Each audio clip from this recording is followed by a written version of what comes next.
Nesse vídeo eu vou falar sobre 3 assuntos: a cassação de mais um político da direita pelo TSE, que já formou maioria para cassar o deputado goiano Fred Rodrigues, vou falar sobre isso. Na sequência eu vou falar sobre a FIT, que não está colocando a mão no fogo pelo Brasil, e aliás, isso é super compreensível do ponto de vista econômico. A esquerda, né, eles costumam fazer gestões temerárias da economia, principalmente na América Latina. E no final, eu vou comentar sobre o Flávio Bolsonaro, que de forma pragmática saiu em defesa de Sérgio Moro, mas eu discordo totalmente do Flávio Bolsonaro, e aí vou colocar os meus pontos do porquê o Moro não merece essa confiança toda. Indo aqui para o TSE. Vocês não ficam com a impressão de que está havendo aí um certo desbalanço? Não parece que está havendo uma cassação grande até de políticos da direita, ou pelo menos de políticos não esquerdistas, que não sejam da extrema esquerda? Eu fico com essa impressão, né? E por que a gente fica com esse sentimento?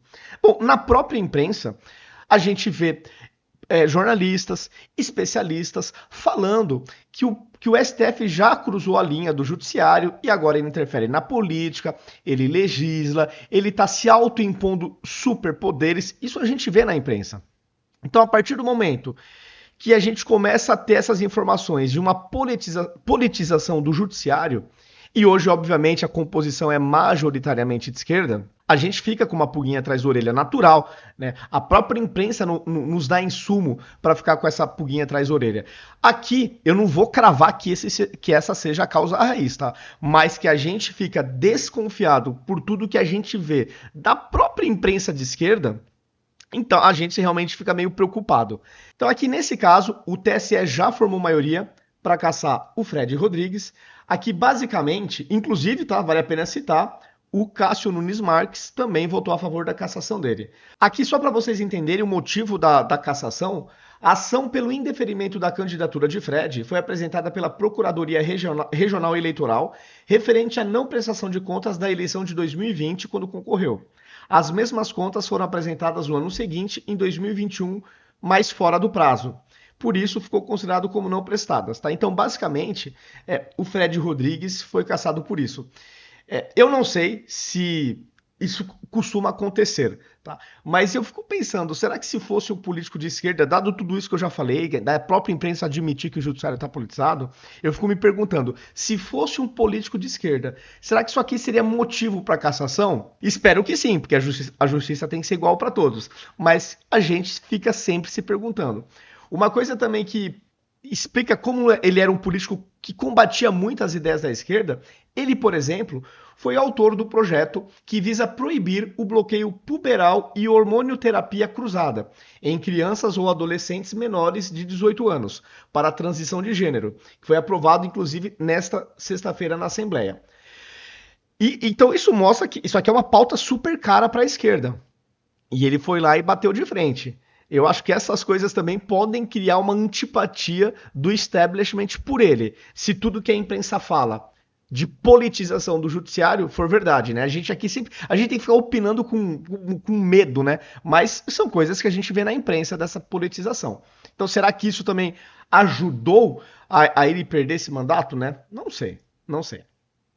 O outro assunto, a FIT, que é uma agência classificadora de risco, ela está em relação ao déficit zero para 2024, ela diz o seguinte: é crescentemente duvidoso que o Brasil conseguirá ter esse déficit zero para o ano que vem.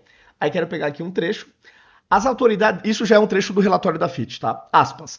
As autoridades têm, até o momento, resistido a pressões para mudar a meta fiscal, mas isso permanece sendo uma possibilidade para 2024, quando a situação das receitas deve ficar mais clara, diz o relatório. E a FIT ainda acrescenta que as aparentes ambiguidades do novo arcabouço e as possíveis mudanças nas metas podem minar a eficácia do marco fiscal, como âncora da consolidação fiscal.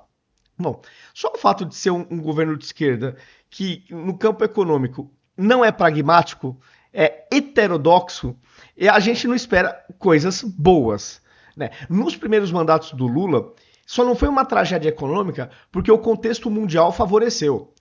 as commodities explodiram, né? Teve um boom nas commodities que o Brasil vende. A China estava crescendo absurdamente, o minério de ferro disparando. O contexto ajudou o Brasil. Então, mesmo não tendo competência na área econômica, o Lula não atrapalhou muito. E por que eu digo que nos primeiros mandatos ele não atrapalhou muito? Porque naquele período o mundo cresceu pra caramba e o Brasil cresceu pouco. O Brasil cresceu aquém dos seus pares. Tá? Então, ainda assim, embora, claro, não foi um caos porque o contexto mundial nem permitiria que o Brasil ficasse num caos econômico, mas o Brasil navegou muito mal aquela onda de prosperidade mundial que teve no primeiro mandato do governo Lula. Então, super compreensível que a FIT não esteja aí muito otimista em relação ao Brasil. E para finalizar, pessoal, o senador Flávio Bolsonaro saiu em apoio do Sérgio Moro. Tá, vou até pegar aqui algumas aspas dele aqui na reportagem. De acordo com Flávio Bolsonaro, o Moro tem sido importante na oposição ao governo Lula e disse que espera que ele continue assim. Não cabe a mim fazer julgamento de ninguém, declarou o senador. Cada votação tem um contexto diferente e a oposição precisa do Moro para ampliar a resistência contra o caos que o governo Lula tenta instaurar no país. Teoricamente faz sentido o que o Flávio Bolsonaro está falando. Mas porque eu discordo dele? Bom, primeiro, o Moro, ele tá na Berlinda. Ele tá para perder o mandato dele.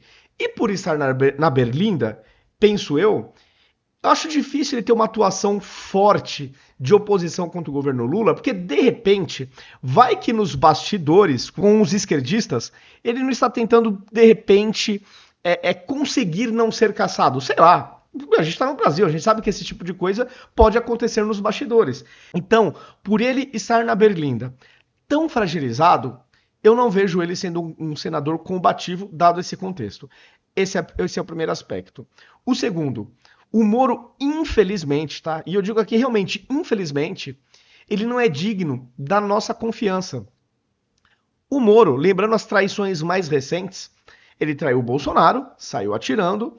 Depois, no ano passado, quando teve as eleições, ele começou se candidatando como presidência da República, né? Ele seria candidato à presidência.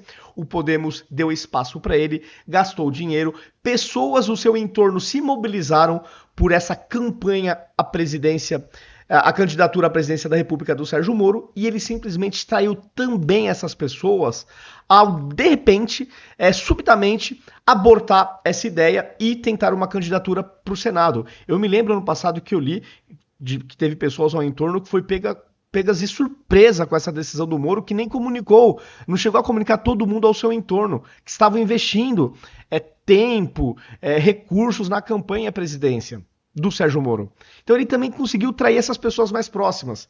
E aí agora, mais recentemente, a votação do Flávio Dino, que eu não tenho mais dúvida, depois das conversas de WhatsApp que flagraram do Sérgio Moro, fica claro que ele votou a favor do Dino no STF. Então, aqui já dei 3 exemplos de traições que são complicadas.